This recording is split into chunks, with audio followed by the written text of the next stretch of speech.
ലോകസമാധാനത്തിൻ്റെ ഏറ്റവും വലിയ ഭീഷണി ഇസ്ലാമിക തീവ്രവാദമെന്ന് ദീപിക പത്രം. ഭാരതത്തിൽ ഇസ്ലാമിക ഭരണത്തിനാണ് ഇവർ ശ്രമിക്കുന്നതെന്നും ആർട്ടിക്കിൾ 370 റദ്ദാക്കിയതും കശ്മീരിൽ ആഭ്യന്തര വിദേശ വിനോദസഞ്ചാരികൾ വർദ്ധിച്ചതും പാകിസ്ഥാനെയും തീവ്രവാദി സംഘടനകളെയും അവരുടെ ആഭ്യന്തര അനുകൂലികളെയും വിറളി പിടിപ്പിച്ചുവെന്നും വിമർശനമുണ്ട്.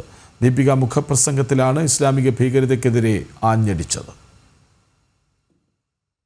പഹൽഗാം ഭീകരാക്രമണത്തിന്റെ പശ്ചാത്തലത്തിലാണ് ഇസ്ലാമിക ഭീകരവാദത്തെ നിശിതമായി വിമർശിച്ചുകൊണ്ട് ദീപിക മുഖപ്രസംഗം എഴുതിയിരിക്കുന്നത്. ഈ ബ്രദർഹുഡ് ഇന്ത്യയിൽ വേണ്ട എന്ന തലക്കെട്ടോടെയാണ് മുഖപ്രസംഗം ആരംഭിക്കുന്നത്. ലോകസമാധാനത്തിന്റെ ഏറ്റവും വലിയ ഭീഷണി ഇസ്ലാമിക തീവ്രവാദമെന്ന് ദീപിക പറയുന്നു. ഇസ്ലാമിക ഭീകരവാദത്തെ ആരും പൊതിഞ്ഞു പിടിക്കരുത്. ഇസ്ലാമിക രാജ്യങ്ങളിൽ ക്രൈസ്തവർ ഉൾപ്പെടെയുള്ളവരെ കൊന്നൊടുക്കുന്നു. ജനാധിപത്യ രാജ്യങ്ങളിൽ ഇവർ ഇരവേഷമണിയുന്നു.